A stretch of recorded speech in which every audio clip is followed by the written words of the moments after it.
오늘 시그널 픽에서는 조갑제 TV의 조갑제 대표를 모시고 자세한 얘기를 나누겠습니다. 어서 오세요. 네, 안녕하세요. 네, 반갑습니다. 어제 시정연설이 있었는데 2026년 이제 내년도 정부 예산안에 대한 시정연설이었고요. 규모가 상당히 큽니다. 728조 원 규모의 예산안을 설명했는데 혹시 조갑제 대표님께서는 좀 눈여겨보신 부분이 있을까요? 연설 중에? 박정희 대통령의 역할을 한번 언급을 하셨대요. 예. 산업화의 고속도로를 깐 분이다. 네. 그게 아주 귀에 쏙 들어왔습니다.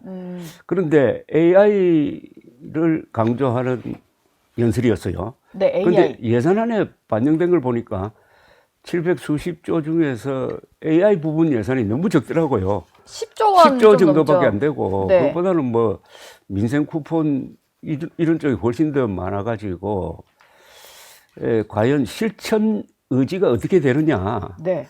하는 것을 입증하려면은 꼭 해야 될 게 하나 있어요. 네. 그게 지금 고리 2호기를 재가동하느냐 여부를 지금 원안위에서 너무 오랫동안 지금 조사하고 있는 것 아닙니까? 예. 그거 40년 제대로 운영을 했고, 예. 외국 경우에 보면은 그거 한 60년, 80년 운영해도 괜찮아요. 그래서 AI를 뒷받침하려면 제일 시급한 게 전력 아닙니까? 네. 그러면은 빨리 고리 2호기 재가동을 결단해야 됩니다. 물론 그 프로세스가 진행 중이지만은 그래야 AI에 말하자면 무게를 싣는구나 하는 그런 실감을 하지 않을까요?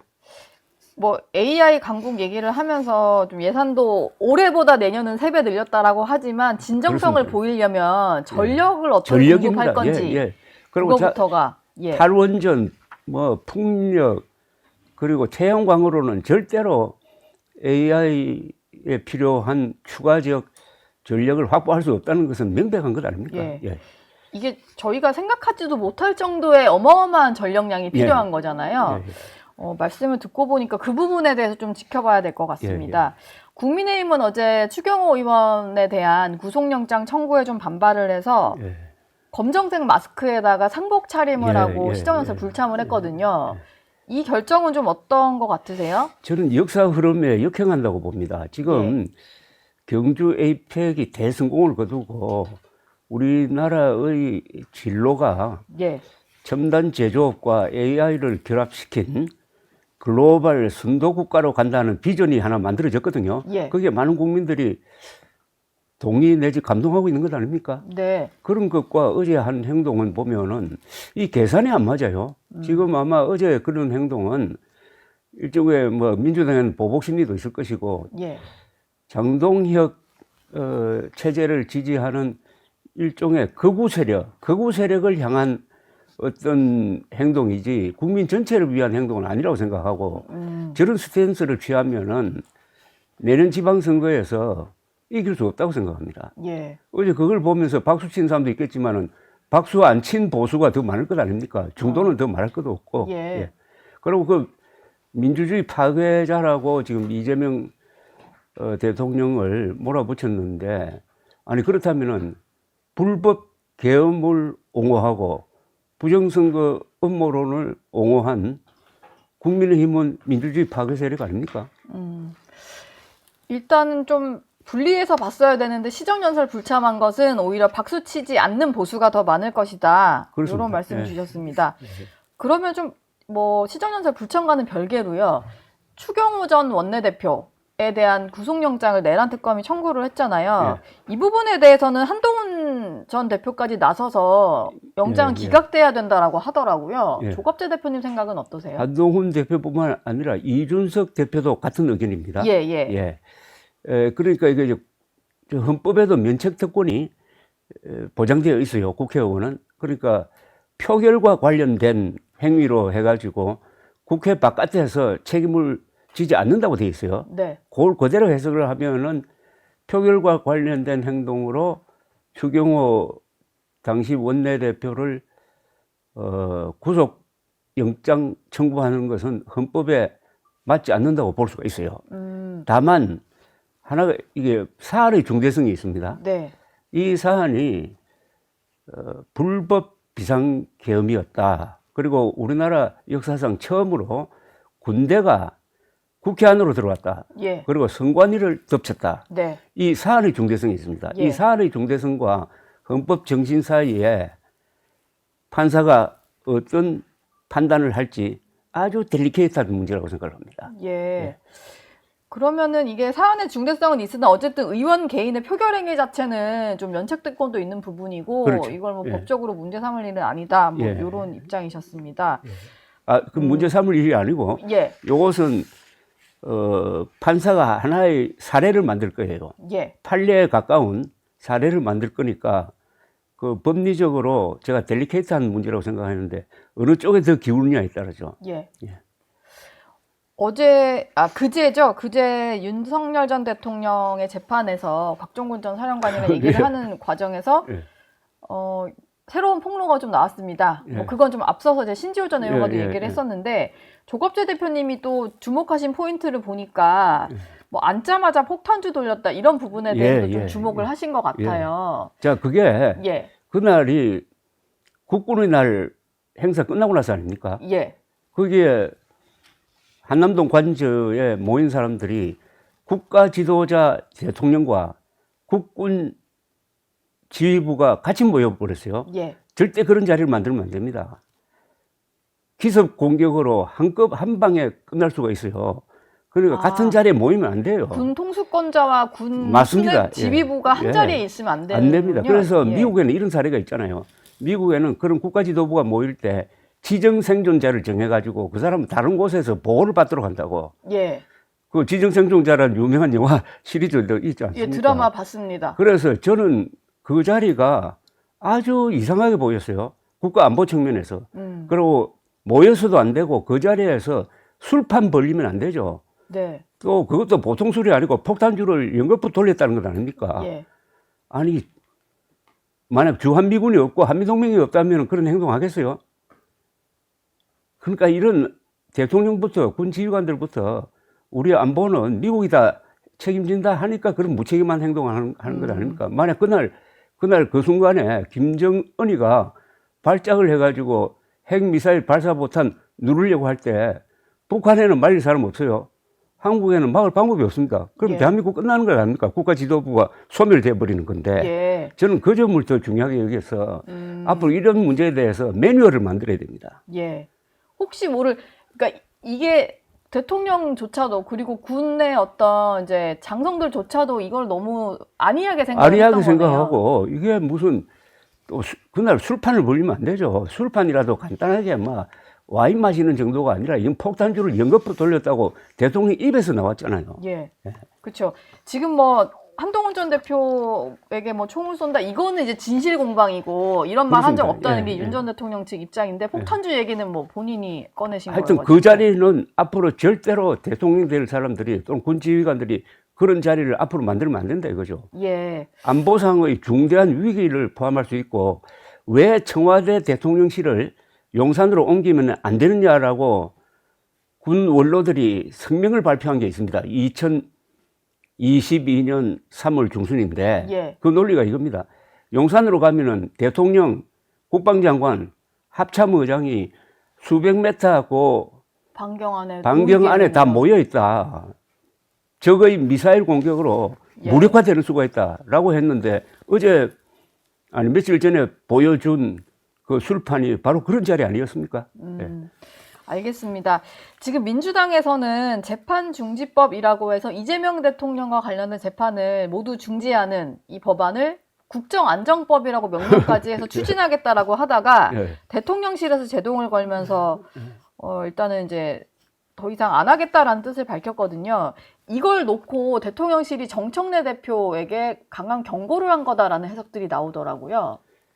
저는 이재명 대통령이 경주 APEC 정상회의의 대성공을 이용해가지고 예. 아주 타임리하게 그 문제를 정리했다고 봅니다. 즉,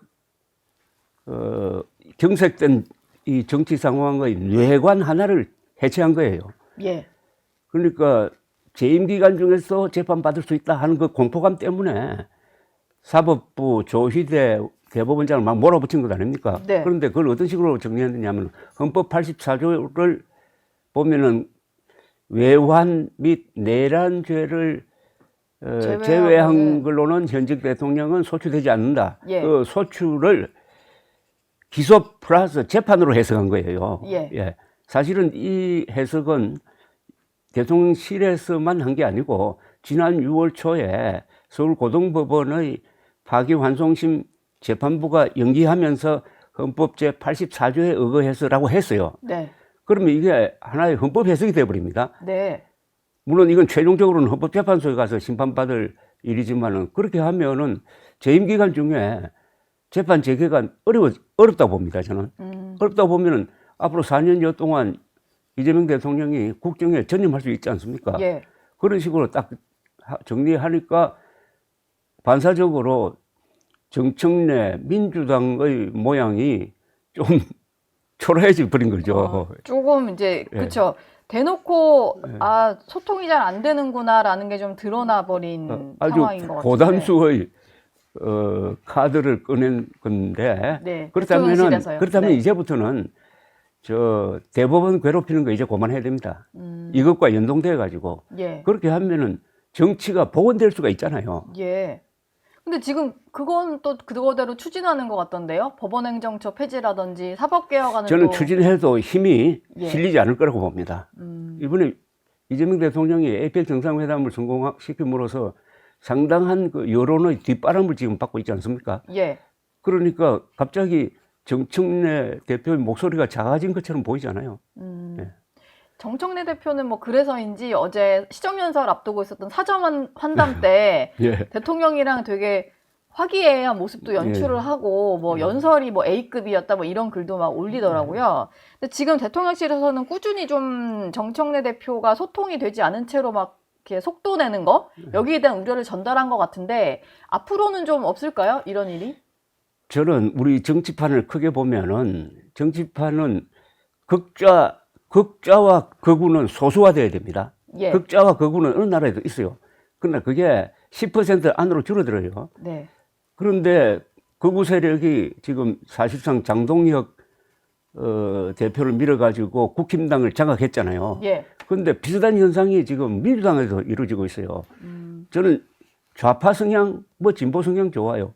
그러나 극좌로 하면 안 되지. 그러니까 정청래 대표의 과거 행적이라든지 최근에 한 발언이나 이런 거 보면은 그냥 좌파가 아니라 극좌적인 면이 있다니까요. 예. 그게 약화되어야 돼요. 그러면은 중간에 있는 합리적인 사람, 합리적이라는 것은 헌법과 사실에 동의하는 사람입니다. 예. 이 사람들이 정치의 중심이 되면은 그 정치가 나라를 위해 제대로 봉사할 수 있는 거예요.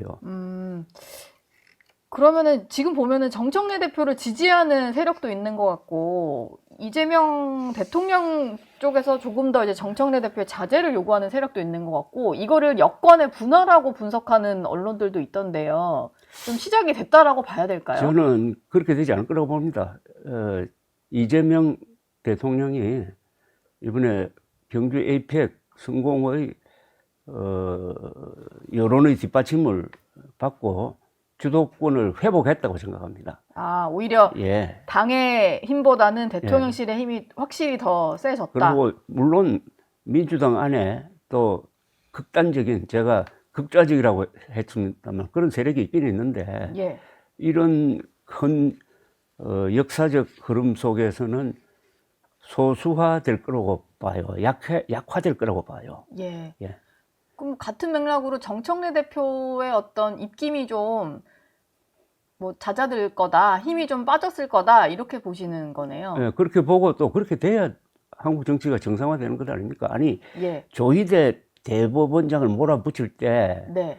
그 무슨 뭐 한덕수, 정상명 이런 사람들을 하고 비밀 회동을 해가지고 이재명